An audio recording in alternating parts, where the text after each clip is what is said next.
కాంగ్రెస్ మాజీ ఎంపీ వి హనుమంతరావు గారితో మాట్లాడదాము.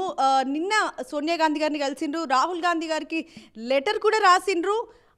మరియు కిషన్ రెడ్డి గారికి ఒక ప్రశ్న రెడీగా ఉంది. అసలు ఇంతకీ ఏంటి లెటర్, ఏమని రాసిండ్రు, సోనియా గాంధీ గారితో ఏం మాట్లాడిండ్రు ఏందనేది ఒకసారి వి హనుమంతరావు గారితో మాట్లాడి తెలుసుకుందాం. సార్, నిన్న మీరు సోనియా గాంధీ గారిని కలిశారు. లేదు, నేను అబద్ధం చెప్ప. సోనియా గాంధీ గారికి లెటర్ అపాయింట్మెంట్ అడగడానికి పోయినా లెటర్ ఏంటంటే నేను every year last 17 years, this is 17th year, the CFI Cricket Federation of India నేమ్లో నేను చైర్మన్గా గత 16 ఏళ్ళు అయిపోయింది. 17వ సంవత్సరం under 19 Rajiv Gandhi international 2020 tournament organized in Hyderabad. Under 17, I will organize it at Chennai. Under 14, I will organize it Panchkula in Haryana. దాని మీద ఫైనల్ 17 ఏళ్ళ నుంచి నేను చేస్తున్నా మేడం. ఎవరినన్నా ఐదర్ రాహుల్ గాంధీ కానీ ప్రియాంక నన్న పంపిస్తే బాగుంటుంది. ఎందుకంటే లాస్ట్ టైం కూడా పిసిసి ప్రెసిడెంట్ రేవంత్ రెడ్డి గారు వచ్చారు, అదేవిధంగా మాణిక్రావు ఠాకరే వచ్చారు. ఎవ్రీ ఇయర్ సమ్ విఐపిని పిలుస్తారు. ఈసారి మరి ఈ ఎన్నికల్లో కష్టపడి ఇవాళ కాంగ్రెస్ తెచ్చినటువంటి ముఖ్యమంత్రి రేవంత్ రెడ్డిని ఇనాగ్రేషన్కు రమ్మన్నా. ఫైనల్కు లాల్ బహదూర్ స్టేడియం 21కి జరుగుతుంది, ఆయన వస్తే బాగుంటుంది అనేది లెటర్ ఇచ్చి వచ్చిన. Most probably I'm trying for meeting Sonia Gandhi and also Rahul Gandhi. తప్పనిసరిగా రాహుల్ గాంధీ ఆలోచనను, రాజీవ్ గాంధీ ఆలోచనను ఇంప్లిమెంట్ చేయాలనేది నా ఉద్దేశం. క్రికెట్ అనగానే ల్యాండ్ లార్డ్స్ గేమ్, డబ్బు గల్లలు ఆడతారు. బాల్ కానీ, బ్యాట్ కానీ, ప్యాడ్ కానీ, వికెట్ కానీ, అంత డబ్బు గలదు. కానీ నాకు ఒక ఆలోచన వచ్చింది. రాజీవ్ గాంధీ గారు ఆ రోజులలో ఏషియన్ గేమ్స్ మొట్టమొదటిసారిగా స్పోర్ట్స్ని ఎంకరేజ్ చేసిన వ్యక్తిగా ఆయన ఒక ఆలోచనను నేను ఇంప్లిమెంట్ చేయాలని గతంలో 3 ఏళ్ళు tribal sports meet in the name of Rajiv Gandhi tribal sports meet Korukonda Sainik school విజయనగరంలో చేశాను. Talent is not anybody's property, talent has given to everybody అనేది నా ఉద్దేశం. అందుగురించే ఇవాళ మా రాజీవ్ గాంధీ టోర్నమెంట్లో ఆడినటువంటి వ్యక్తి వాళ్ళ ఫాదర్ రిక్షా దొక్కేవాడు, మొహమ్మద్ సిరాజ్ ఇవాళ ఇండియాకి ఆడుతున్నాడా లేదా? కనుక నా ఉద్దేశం ఏంటంటే స్పోర్ట్స్ను కూడా ఎంకరేజ్ చేయాలి రాజీవ్ గాంధీ పేరు మీద అనేది నా ఉద్దేశం. యావత్ భారతదేశంలో ఎవరు కూడా రాజీవ్ గాంధీ పేరు మీద కంటిన్యూస్గా టోర్నమెంట్ నడిపిస్తున్నాయి. ఎందుకంటే నాకు ఆయన ఒక శక్తి, ఆయన నాకు ఒక అవకాశం ఇచ్చాడు. కనుక అలాంటి నాయకుడిని మరవకుండా ప్రతి సంవత్సరం యంగర్ జనరేషన్ను ఎంకరేజ్ చేయాలనేదే నా ఉద్దేశం. దాని గురించే నేను పోయాను. కనుక మేడం నాకు కలవలేదు, లెటర్ ఇచ్చేసి వచ్చినాను. బహుశా ఇవాళ రేపటి లేదన్న ఛాన్స్ ఉంటే కలుస్తాను. కానీ ఒకసారి ఆ కుటుంబ సభ్యులు ఎవరన్నా వచ్చి అటెండ్ అయితే నాకు ఒక శక్తి, ఒక ఆలోచన, అరే నన్ను గుర్తించారు, మా నాయకుడిని ప్రోగ్రామ్ చేస్తున్నా కాబట్టి ఆ కుటుంబ సభ్యులు వచ్చిండ్రు అనేది ఒక సాటిస్ఫాక్షన్ అనేది నా ఉద్దేశం. సో మీరు బీజేపీ ఎంపీ కిషన్ రెడ్డి గారి పైన ఒక క్వశ్చన్ వేశారు. ఏంటి ఆ క్వశ్చన్? ఎందుకు ఆ క్వశ్చన్? చూడండి, ఆయన వారం రోజులు కూడా కాలే క్యాబినెట్ అయ్యి. సోనియా గాంధీ గారు తుక్కుగూడలో ఒక డిక్లరేషన్ చేసింది బహిరంగ సభలో, 6 డిక్లరేషన్ చేశాది.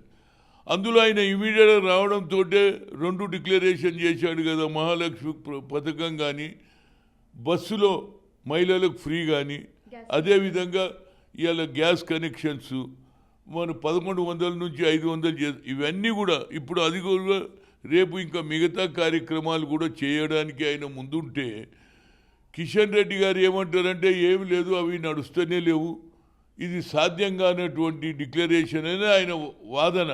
నేనేమంటున్నా, మీరు వాదనను కరెక్ట్గానే మీరు ఎందుకు అంటున్నారో నాకు అర్థమైతే లేదు. కానీ ఒక మాట నేను చెప్పదలుచుకున్న, కిషన్ రెడ్డి గారు మీ నాయకుడు నరేంద్ర మోడీ 10 ఏళ్ల క్రితం ఏమన్నాడు? 10 years అవుతుంది, 2 crore జాబ్ అన్నాడు, ఇచ్చిండా? అదేవిధంగా బ్లాక్ మనీ తెచ్చి 15 కోట్లు మేము మీరు మొదలే పెట్టలేదు, అప్పుడైతే జరగదు కార్యక్రమం అనడం ఇది అన్యాయం. ఎందుకంటే మీరు ఓడిపోయిన దాని మీద డెస్పరేట్ అయ్యి ఇవాళ కాంగ్రెస్ వాళ్ళు చేయరు, ఇది సాధ్యం కాని పని అంటున్నారు. మేము సాధ్యం చేసి చూపిస్తాం. ఎందుకంటే మా నాయకురాలు గారు డిక్లేర్ చేసిండ్రు, మళ్ళా స్వేరింగ్ సర్మనీ కూడా వచ్చి చెప్పింది ఈ డైరెక్షన్ మీరు చేయాలి అన్నది. అంటే పట్టుదల. మేము ఇచ్చిన మాట నిలబెట్టి సోనియా గాంధీ తెలంగాణ ఇస్తాన్నది ఇచ్చిందా లేదా? కేవలం కేసీఆర్ వాళ్ళు ఇయ్యలే. 1200 మంది పిల్లలు చనిపోయారు. సెల్ఫ్ రెస్పెక్ట్ తోడు బతకాలంటున్నారు. ఎన్ని రోజులైనా ఇంకా మోర్ క్యాజువాలిటీ అవుతుందని ఆ అమ్మ పార్లమెంట్లో బిల్ పెట్టించింది, లోక్సభలో రాజ్యసభలో నేను కూడా ఉన్నా. ఆ బిల్లును పాస్ చేసినాం. కనుక ఆ పట్టుదల ఆ కుటుంబంలో ఉన్నది. ఇచ్చిన మాట ఇందిరాగాంధీ ఏ విధంగా భూ సంస్కరణ అమలు చేసి దున్నేవాడికే భూమి, అదేవిధంగా బ్యాంకు నేషనలైజ్ మొరార్జీ దేశాయ్ వద్దన్నా పేదవాని ముంగిట్లో బ్యాంకులు పోవాలని అన్నాడా లేదా? That is the character of the Sonia Gandhi, that family. Indira Gandhi కుటుంబంలోనే ఇచ్చిన మాట నిలబెట్టుకుంటారనేది నా ఉద్దేశం. దాన్ని తప్పనిసరిగా ఆ డిక్లరేషన్ మాకు 5 ఏళ్ళ టైం ఉంది.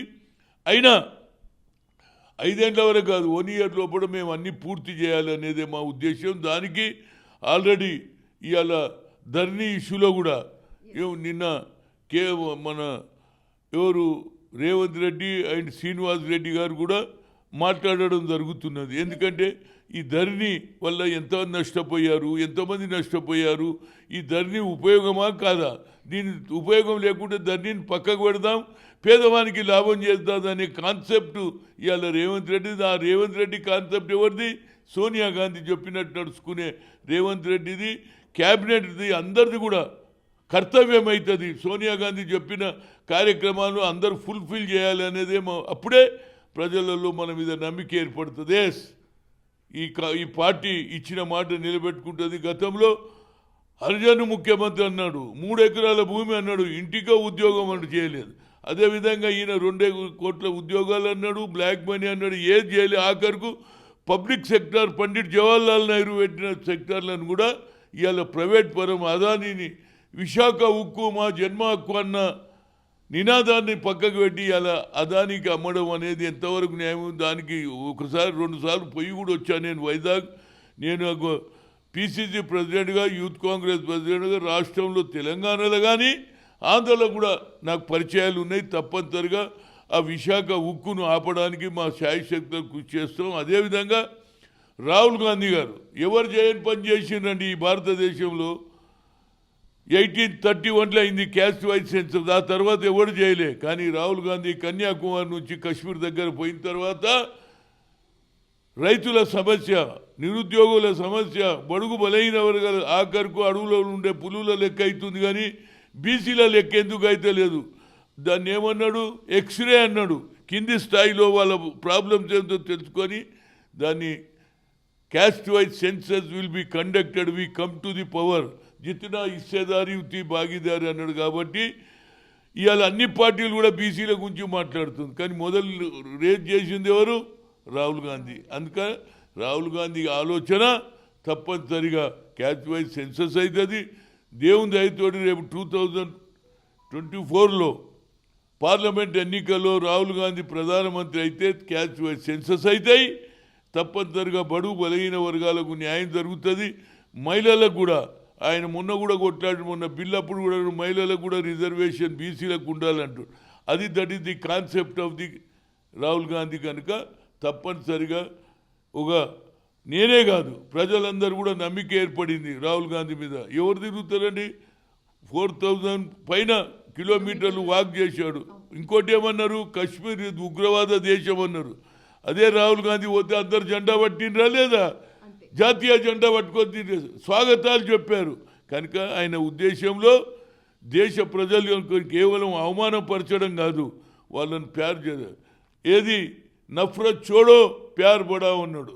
నఫరత్ చోడు అంటే విద్వేషం తగ్గియండి, ప్రేమను పెంచమన్నాడు. కాబట్టి ప్రజలలో అభిమానం ఏర్పడింది. 2024లో తప్పనిసరిగా రాహుల్ గాంధీ గారు ప్రధానమంత్రి కావాలనే నా కోరిక. తప్పనిసరిగా అది నెరవేరుతుంది. ఎందుకంటే ఆయనలో మార్పు వచ్చింది, ప్రజల సమస్య తెలుసుకున్నాడు. ఇవాళ పేదవానికి సాయం చేయాలి, మా నాన్నమ్మ చేసింది నేనెందుకు చేయొద్దనే కాన్సెప్ట్ వచ్చింది ఆయన మైండ్లో. కనుక తప్పనిసరిగా సక్సెస్ అవుతాడు అనేది నా ఉద్దేశం. Yes sir. సో మనకి వారం క్రితం నుంచి కూడా డిసెంబర్ 13వ తారీఖు నాడు మేము ఖచ్చితంగా అటాక్ చేస్తాము పార్లమెంట్ పైన అన్న వీడియోలు కూడా సోషల్ మీడియాలో చక్కర్లు కొట్టినాయి. మరి నిన్న అటాక్ జరిగింది, ఒక నలుగురు కలిసి అటాక్ చేశారు ఒక కలర్ బాంబ్ అన్న దాంతోని. సో మరి ఇంత సెక్యూరిటీ ఉన్నాక కూడా పార్లమెంట్ లోపలికి, అది కూడా కొత్త పార్లమెంట్ భవన్ లోపలికి లోక్సభ సభ జరుగుతున్న వేళలో వెళ్ళిండ్రు అని అంటే మరి సెక్యూరిటీ ఎందుకు అట్లా టైట్గా లేదు అని అంటారు? టోటల్గా అంటేనండి, అది ఆల్రెడీ వాళ్ళు గతంలో 3-4 రోజుల ముందు కూడా థ్రెట్ కూడా వచ్చిందా లేదా? వచ్చింది కదా. వచ్చినప్పుడు ప్రభుత్వం ఎందుకు అలర్ట్ లేదు? ఇవాళ ఎవరో మరి ఇచ్చినటువంటి ఎంపీలు ఎవరికైతే వాళ్ళకు పాసులు ఇచ్చిండ్రో ఆ ఎంపీలు ఎవరో దాని మీద ఎంక్వైరీ చేయాలి కదా. ఎందుకు రావాల్సి వచ్చిందో మీరు కట్టుదిట్టమైన ఉండాలంటే ఇది ల్యాబ్స్ ఉన్నది, ఇంటెలిజెన్స్ ల్యాబ్స్ అని చెప్పగలుగుతా. వాళ్ళు మొదలే థ్రెట్ పెట్టింది కదా, తప్పనిసరిగా చేస్తామని అన్నప్పుడు మీరు కట్టుదిట్టంగా ఉండాలనా లేదా? మరి అమిత్ షా ఏం చేస్తున్నాడు? అమిత్ షా ఓన్లీ రాష్ట్రాలలో ప్రభుత్వాలు తెచ్చేదాని మీదనే కాన్సన్ట్రేట్ చేస్తుంది, కానీ పార్లమెంటు భవనాన్ని కాపాడుకోలేకపోయాడు అనేది. ఏదైనా ఇన్సిడెంట్ జరిగినుంటే ఎంతమంది ఎంపీలు ఉందరు, మళ్ళా దేశానికి నష్టమే కదా, ప్రాణాలు పోతుండే కదా. మొత్తం మీద ఇది ల్యాబ్స్ అనే చెప్పగలుగుతా. దీని మీద తప్పనిసరి సీరియస్ తీసుకోవాలి. ఆనాడు మీరే అన్నారు కదా, ఆనాడు గతంలో జరిగినప్పుడు ఏది మన పార్లమెంట్ మీద దాడి జరిగినప్పుడు అన్నారు. మరి మీరు ప్రభుత్వంలో ఉన్నారు, మీరేం చేసిండ్రు అని నేను అడుగుతున్నా. అది కూడా ఇంటెలిజెన్స్ రిపోర్ట్ ఉన్నది, ఓపెన్గా థ్రెట్ చేసిండ్రు మేము తప్పనిసరిగా అన్నప్పుడు మీరు ఏ విధంగా మరి ఇన్విటేషన్ ఏదైతే పాసెస్ ఇచ్చిండ్రో వాళ్ళు ఎందుకు ఇవ్వాల్సి వచ్చింది, వాళ్ళు ఎక్కడని తెలుసుకోకుండా ఇచ్చిండ్రు, దీని మీద ఎంక్వైరీ చేయాలి. ఎందుకంటే ఇది భారతదేశము మన ప్రతిష్ట దెబ్బతినొద్దు కదా. అరే పార్లమెంట్లోనే ఈ దాడి జరుగుతున్నదని కామన్ పీపుల్కు మీరు సెక్యూరిటీ ఇస్తారు, కామన్ పీపుల్ ఎట్లా వాడుతుందని వాదన ఇతర దేశాల వాళ్ళు అంటారా లేదా? కనుక దీని మీద ప్రభుత్వం దీన్ని ఇమీడియట్గా తప్పు ఎక్కడ జరిగింది, ఇక ముందు ఇలాంటివి జరగకుండా చూడాలనేదే నా ఉద్దేశం. సో నిన్న జరిగిన పార్లమెంట్ అటాక్ దానిపైన కూడా సీరియస్గా ఉన్నారు మాజీ ఎంపీ వి హనుమంతరావు గారు. అదే కాకుండా కిషన్ రెడ్డిని ప్రశ్నిస్తున్నారు. క్యాబినెట్ స్టార్ట్ అయ్యి మొదటి క్యాబినెట్ మీటింగ్ స్టార్ట్ అవ్వగానే కాంగ్రెస్ చెయ్యలేదు అని మీరు ఎలా ప్రశ్నిస్తారు? ముందు చాలా స్కీమ్స్ తోటి మేము ముందుకు రాబోతున్నాము, అందులోనూ తెలంగాణ ప్రజలందరి కోసం కూడా మేము ఏదైనా చేయడానికి సిద్ధంగా ఉన్నాము అని చెప్పడం జరిగింది. రీసెంట్గా రాహుల్ గాంధీ కన్యాకుమారి నుంచి కాశ్మీర్కి పర్యటన చేశారు, అది కూడా పాదయాత్ర చేశారు. సో ఆ పాదయాత్ర ఎంత పవర్ఫుల్ అన్నది క్లియర్గా అర్థమవుతుంది. కాంగ్రెస్ ఇచ్చిందే సోనియమ్మ, సో కాంగ్రెస్ తెచ్చుకున్నది తెలంగాణ ప్రజలు, బీఆర్ఎస్ పార్టీ మాజీ ముఖ్యమంత్రి కేసీఆర్ కాదు. 1200 మంది ప్రాణాలు అర్పిస్తేనే తెలంగాణ వచ్చింది అని చెప్పడం జరిగింది మాజీ ఎంపీ వి హనుమంతరావు. రిపోర్టర్ దీక్ష, ఢిల్లీ.